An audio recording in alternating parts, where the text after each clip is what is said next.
Hello ji, this is then welcome back to trade with YouTube channel. आज हम discuss कर रहे होंगे मार्केट की कुछ इंपॉर्टेंट न्यूज़ के बारे में, कुछ कंपनीज़ की अनाउंसमेंट्स के बारे में और कुछ मार्केट में हादसात पेश आए हैं पीपीएल से रिलेटेड। स्पेसिफिकली इस पे साइबर अटैक हुआ है, वो डिस्कस करेंगे। और मज़ीद हम केसी का ओवरव्यू लेंगे और आप लोगों की स्क्रिप्ट्स भी देखेंगे। तो first of all, Fatima Fertilizer Company की बात करें तो इसके डायरेक्टर इस प्राइस पे भी 127 की प्राइस पे भी फातमा फर्टिलाइज़र को बाय कर रहे हैं। मतलब कि 1000 शेयर्स बाय किए हैं उन्होंने करंट मार्केट प्राइस पे।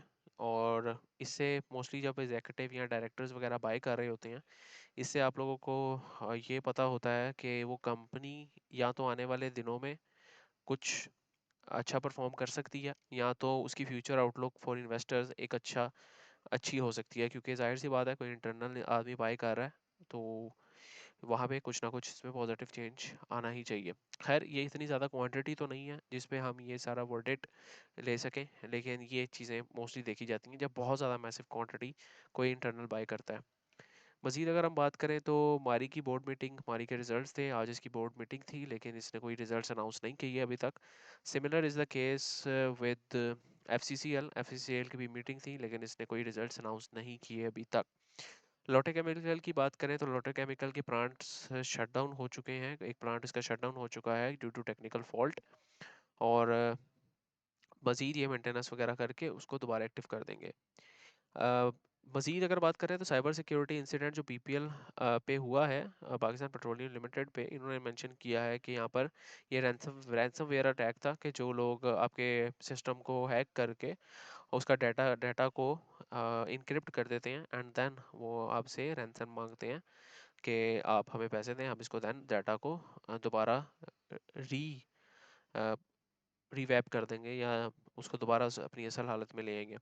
ये 6 अगस्त को हुआ था। इन्होंने कहा है कि हमने टेम्पररी सस्पेंशन कर दी थी, और नॉन क्रिटिकल आईटी सर्विसेज, जो नॉन क्रिटिकल सर्विसेज थी जिस पे आपके ऑपरेशंस पे इतना इफेक्ट नहीं हो सकता। और वो कह रहे हैं कि हमारा multi layer cyber security framework है, and thanks to this system, और जो थ्रेट था वो आइसोलेट कर दिया गया था रैपिडली। इसके अलावा मेरा वर्डिक्ट ये है कि जाहिर सी बात है, कोई कंपनी का डाटा लीक भी हुआ है तो वो कंपनी खुद नहीं बताएगी, क्योंकि शेयर होल्डर्स का जो आपके पास इंटरेस्ट है वो इस कंपनी में लूज़ हो जाएगा। और आई डोंट नो कि what is the actual situation right now. और फ़िलहाल इनके मुताबिक तो ऑल गुड फॉर नाउ। मज़ीद आगे बात करें तो आप लोगों की कुछ स्क्रिप्ट्स हैं वो भी ले लेते हैं, और बाद में मज़ीद हम केएससी का ओवरव्यू भी लेते हैं। आज केएससी की बात करते हैं। केएससी में आज हमें पास नेगेटिव 250 पॉइंट्स देखने को मिले हैं, और तकरीबन सारा सेक्टर सारे अ, आपके पास स्टॉक्स ने कुछ ना कुछ पॉइंट्स तोड़े हैं एफएफसी के अलावा। और एंग्रो होल्डिंग्स के अलावा एफएफसी ने भी कुछ पॉइंट्स जोड़े हैं, एंग्रो होल्डिंग्स ने कुछ पॉइंट जोड़े हैं, ओजीडीसी ने कुछ पॉइंट जोड़े हैं। देन आपके पास आईएसएल वगैरह कुछ स्किप्स हैं जिसमें पॉइंट्स ऐड होते दिखे हैं। मज़ीद केएससी का ओवरव्यू लें तो केएससी में अभी भी आपके पास रिजेक्शन देखने को मिलनी चाहिए, करेक्शंस, हेल्दी करेक्शंस देखने को मिलनी चाहिए। जो डाइवर्जेंस यहाँ पर बनी हुई थी वो डाइवर्जेंस प्ले आउट नहीं हुई, और अभी तक मार्केट में कुछ ना कुछ एक करेक्शन आनी चाहिए, देन ही हम कोई एक पॉजिटिव मज़ीद मोमेंटम मार्केट में देखेंगे। या तो एक डीप करेक्शन आनी चाहिए, और उसके बाद आपके पास एक दोबारा एक डबल टॉप की फॉर्मेशन बननी चाहिए, और उसके बाद आपकी मार्केट फॉल करनी चाहिए, अगर तो ये टॉप है। अगर तो ये टॉप नहीं है तो आपके पास इसी तरह एक करेक्शन आनी चाहिए, और एक और नया हाई डिफाइन होना चाहिए ऊपर की तरफ। तो खैर, करेक्शन इज़ एक्सपेक्टेड, और जब तक करेक्शन नहीं आएगी हम मज़ीद एक तरह से क्वांटिटीज़ को ओवरलोड नहीं कर सकते। और ख़ासकर वो लोग जिनकी प्राइसेस और एवरेजेस बहुत ऊपर हैं, इस मार्केट में अपनी माल को लिक्विडेट करना स्टार्ट करें। और क्योंकि आपकी ज़्यादा एवरेजेस बहुत हाई एवरेजेस आप लोगों के लिए अ, नुकसान का बाइस बन सकती हैं। तो खैर, नुकसान से याद आया, अगर आप प्रॉफिटेबल बनना चाहते हैं और एक प्रॉफिटेबल ट्रेडर बनना चाहते हैं, और स्विंग ट्रेड्स जो मैं लेता हूँ वो भी साथ लेना चाहते हैं, तो आप इस नंबर पे कांटेक्ट कर सकते हैं और प्रीमियम कम्युनिटी का पार्ट बन सकते हैं। हमारे पास 75 प्लस मेंबर्स ऑलरेडी रजिस्टर्ड हैं। और इसके अलावा 2 फ्री ग्रुप्स हैं, फ्री ग्रुप्स भी डिस्क्रिप्शन में उनका लिंक मौजूद है, और वो भी ज्वाइन करके आप जो है डिस्कशन कम्युनिटी का पार्ट बन सकते हैं। वो डिस्कशन कम्युनिटी है, उसमें कॉज नहीं दी जाती।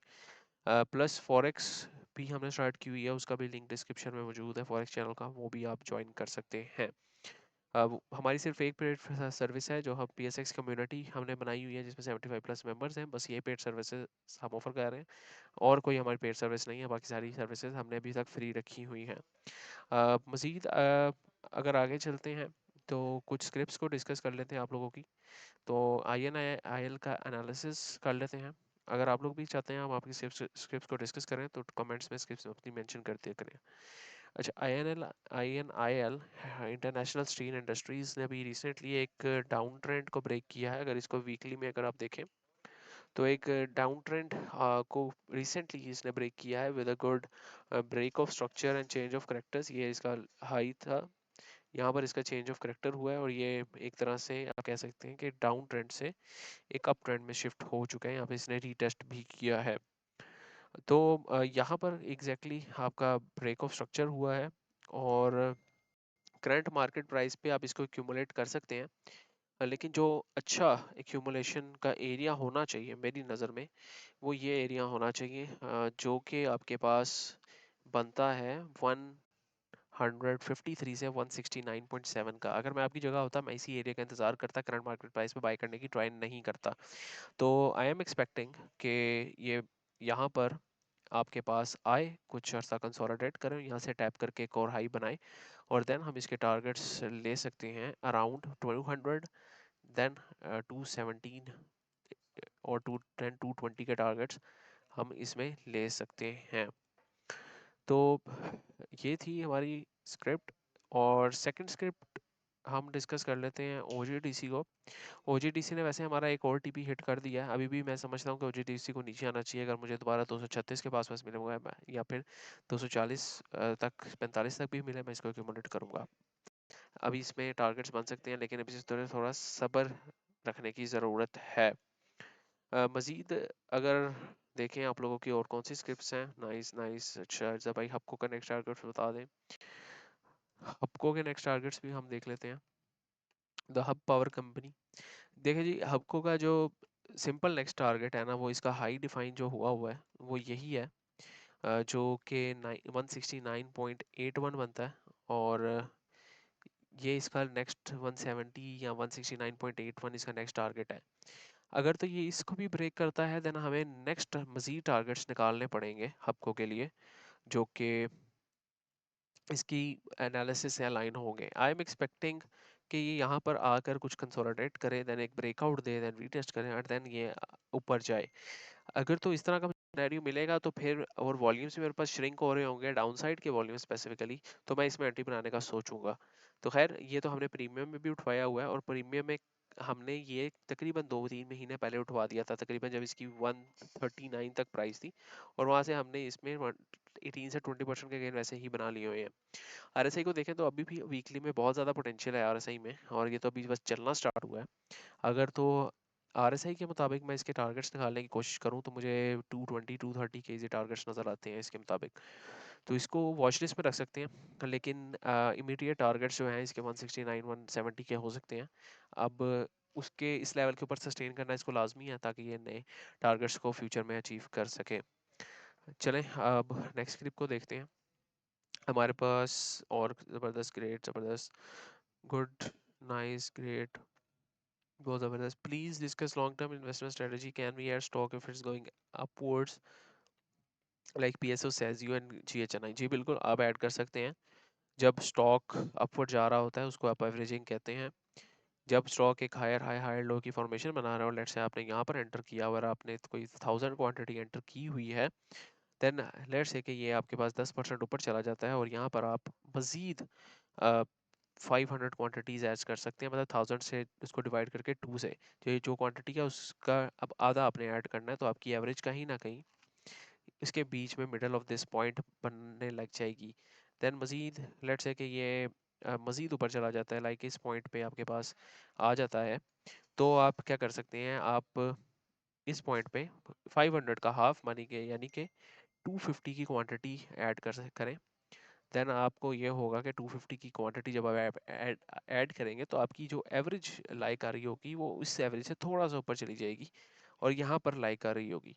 ये सेम कंडीशन एफएफसी में भी हुई थी और हमने प्रीमियम कम्युनिटी में एफएफसी को इसी तरह एवरेज करवाया था कि आपकी जितनी क्वांटिटी है उसका आधा आधा बाई करते हैं, जब जैसे ही वो 10-10 20-20% पंप लेता है, तो इससे आपके स्टॉक्स की क्वांटिटीज भी इंक्रीज होती जाएंगी और आपके पास एक अच्छी एवरेज लोएस्ट पॉइंट पे बनती जाएगी, ताकि अगर मार्केट अपना करेक्टर चेंज करें या बेयरिश भी हो तो आपको पहले एग्जिट होने का मौका मिले। तो ये सिंपल स्ट्रेटजी है, हर कोई यूज़ करता है।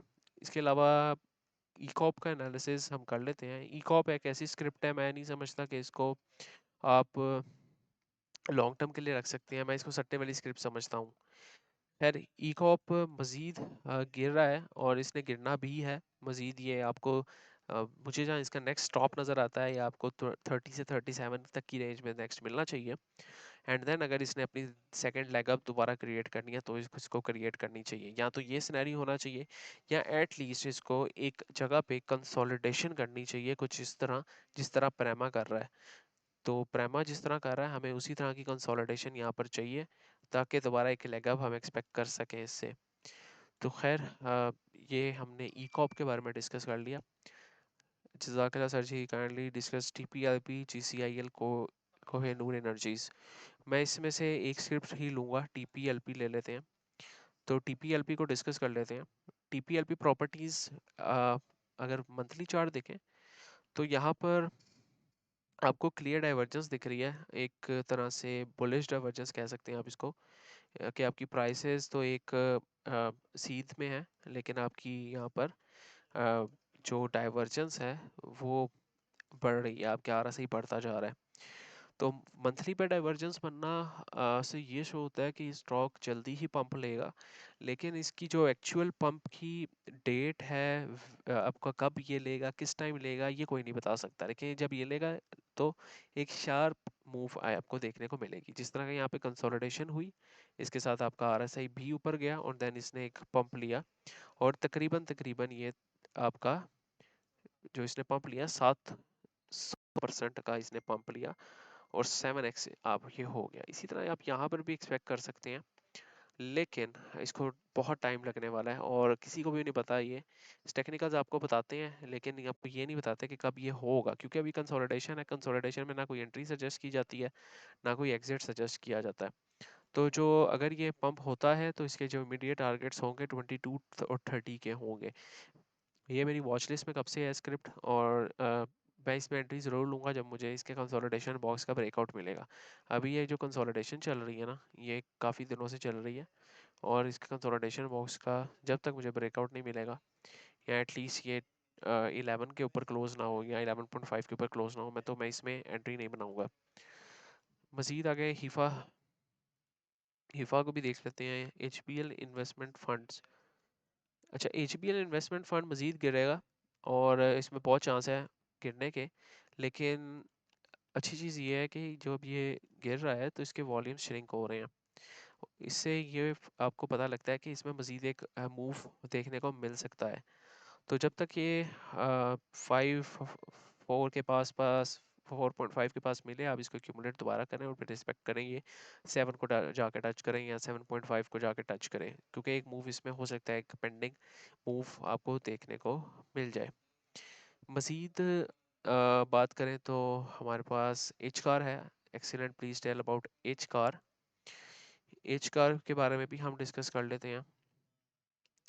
अच्छा जी, एच कार में कोई न्यू एंट्री नहीं बनती, ये बहुत अरसे से कंसोलिडेशन फेज में है और जब तक ये कंसोलिडेशन बॉक्स ब्रेक नहीं करेगा हम इसमें न्यू एंट्री नहीं देखेंगे। एल्स अगर ये 345 346 के ऊपर क्लोजिंग देता है तो इसके शार्प इसमें मूव आपको देखने को मिलेगी with targets of 400 and 450 plus के टारगेट आपको शार्प देखने को मिलेंगे। लेकिन 445 के ब्रेकआउट का वेट करें ताकि आपको शार्प टारगेट्स आसानी से देखने को मिले। बहुत अच्छे एनालिसिस हैं भाई। अच्छा मैं चार्ट में अच्छा चार्ट में W पैटर्न बन रहा है and that's why it's fair value. Then and what's is fair value please and B. अच्छा ये फंडामेंटल सवाल है तो इसको बाद में डिस्कस करेंगे, हम टेक्निकल अभी पॉइंट ऑफ व्यू से चीज़ें देख रहे हैं। बिग बर्ड फूड में कब एंट्री लें? अच्छा बिग बर्ड फूड में जनाब आप अभी भी एंट्री ले सकते हैं। इवन मैंने खुद गलती की हुई है, मैंने कंसोलिडेशन में एंट्री ली हुई है और इसी कंसोलिडेशन बॉक्स में जब तक ये फिरेगा मैं इसमें मजीद अपनी पोजीशंस लोएस्ट पॉइंट पे 45 46 पे मैं ऐड ऑन करता रहूँगा, क्योंकि यहाँ पर मुझे एक बुलिश डाइवर्जेंस भी देखने को मिल रही है हल्की सी। और मैं समझता हूँ कि इसको इसके जो 65 प्लस के टारगेट्स हैं ये लॉन्ग टर्म में इजी बन सकते हैं। इसमें मैं एसआईपी कर रहा हूँ और आगे आप लोग खुद देख सकते हैं आप लोगों ने इसमें एसआईपी करनी है कि नहीं करनी। बाय द वे इसमें एक्यूमुलेशन ही चल रही है काफ़ी अरसे से और ये एक्यूमुलेट ही हो रहा है। अगर मज़ीद गिरेगा तो मज़ीद देख लेंगे इसको, नहीं तो फिर इसमें अभी फ़िलहाल स्टांस मेरा नहीं बनता कि आपको मैं सजेस्ट करूं। जो लोग सेफ एंट्री करते हैं वो 56.6 के ऊपर ब्रेकआउट का वेट करें, देन टारगेट्स आप 66 72 के रखेंगे। लेकिन अभी ये जो बहुत सेफ प्ले करते हैं उनके लिए एंट्री अभी पॉइंट ट्रिगर नहीं हुआ। वेरी प्रोफेशनल अप्रोच, ठीक है, थैंक यू। गेटी का बताएं, गति क्या है? गदून? अच्छा गेटरॉन इंडस्ट्रीज। अच्छा गेटरॉन इंडस्ट्रीज के बारे में कोई क्लियर स्टांस अभी नहीं दिख रहा है, अपने डाउन ट्रेंड में ही और कंसिस्टेंट डाउन ट्रेंड में है। अभी जब तक ये आपके पास ये वाला लेवल ब्रेक नहीं करेगा जो 192 का लेवल है और 192 के ऊपर क्लोज नहीं करेगा तो आप इसमें नया एक्सपेक्टेड मूव नहीं देख सकते। या 192 भी बल्कि मैंने ज़्यादा आपको बता दी है। कम से कम इसको 261 के ऊपर क्लोज करना चाहिए, क्योंकि आपका जो लोअर हाई है वो ये क्रिएट हुआ है, ये इस तरह एक शार्प मूव डिक्लाइनिंग देखने को मिल रहा हुआ है। लेकिन आपके पास जो वॉल्यूम्स है ना इस पॉइंट पे, वॉल्यूम्स बहुत तगड़े लगना स्टार्ट हो गए हैं, जिसका मतलब ये है कि कहीं कहीं ना कहीं इसको दोबारा इस तरह का बड़ा मूव इसमें देखने को मिल सकता है। लास्ट तीन तीन महीनों से इसमें बहुत तगड़े वॉल्यूम्स लगना स्टार्ट हुए हैं। और अगर आप यहाँ पर देखें तो इसने सपोर्ट भी मंथली में 30 से बनाई हुई थी। मैं समझता हूँ कि इसमें एक शार्प अपसाइड मूव देखने को मिल सकता है। लेकिन जो लोग बहुत सेफ एंट्री करते हैं, बहुत सेफ खेलते हैं, वो कोशिश करेंगे ये 261 के जब ऊपर क्रॉस करें तो ही इसमें एंटर हो। ये फिर भी अब असल में ये बहुत प्राइस बहुत ऊपर है, लेकिन जो टेक्निकली है वो स्क्रिप्ट यही आपको बताती है, क्योंकि हायर लो यहाँ पे बना हुआ है। जो लोग थोड़ा सा रिस्क लेना चाहते हैं वो फिर ये कोशिश करेंगे 191 के ब्रेकआउट पे एंटर करें। मंथली आरएसआई की बात करूं तो मुझे मंथली में इसमें पोटेंशियल लगता है। थोड़ा सा टाइम ले सकता है, बल्कि साल 2 साल भी ले सकता है, पोजिशनल ट्रेड हो सकती है, लेकिन ये टारगेट्स अच्छे दे सकता है आपको। एक अच्छे सपोर्ट जोन पे भी खड़ा हुआ है और ये एक आपको अच्छा टारगेट्स भी प्रोवाइड कर सकता है। मज़ीद अगर बात करें एम टी एल, और this is the last script. Okay M T L की बात कर लेते हैं।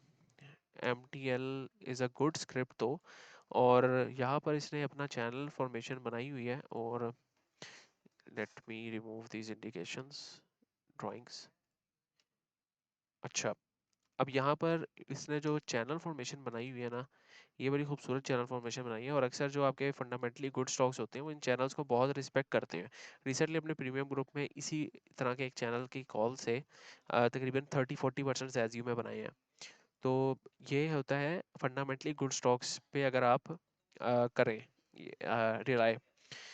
तो यहाँ पर आपके पास क्लियर अपवर्ड चैनल है और फॉर्मेशन बनी हुई है, सपोर्ट जोन है आपके पास। एमटीएल काफ़ी दिनों से यहाँ पर रुका हुआ है और मैं समझता हूँ कि इसी प्राइस जोन में आप इसको एक्यूमुलेट भी कर सकते हैं। लेकिन मेजर एक्यूमुलेशन वाला जोन जो है वो ये डाउनवर्ड्स इस ट्रेंड लाइन पे बनता है, जो कि आपके पास तकरीबन तकरीबन जोन जो बन के निकलता है वो तकरीबन आपके पास 450 से 490 का जोन बन के निकलता है। तो यहाँ पर आप एक्यूमुलेट कर सकते हैं और टारगेट्स आप अगली रैली के लिए रख सकते हैं 700 प्लस के, इजीली आपको देगा। तो ये कुछ स्क्रिप्ट्स थी और यहाँ पर उम्मीद करता हूँ कि आपको वीडियो पसंद आई होगी। अगर आप प्रीमियम ग्रुप ज्वाइन करना चाहते हैं तो आप इस नंबर पे कांटेक्ट कर सकते हैं। और फ्री ग्रुप के लिंक्स भी डिस्क्रिप्शन में मौजूद है, फॉरेक्स के लिंक भी डिस्क्रिप्शन में मौजूद है। अपनी स्क्रिप्ट ज़रूर कमेंट्स में मेंशन कर दें ताकि हम नेक्स्ट वीडियो में उसको भी डिस्कस करें। नेक्स्ट टाइम के लिए बाइक को इजाज़त दीजिए, दुआओं में याद रखें। अल्लाह हाफिज़।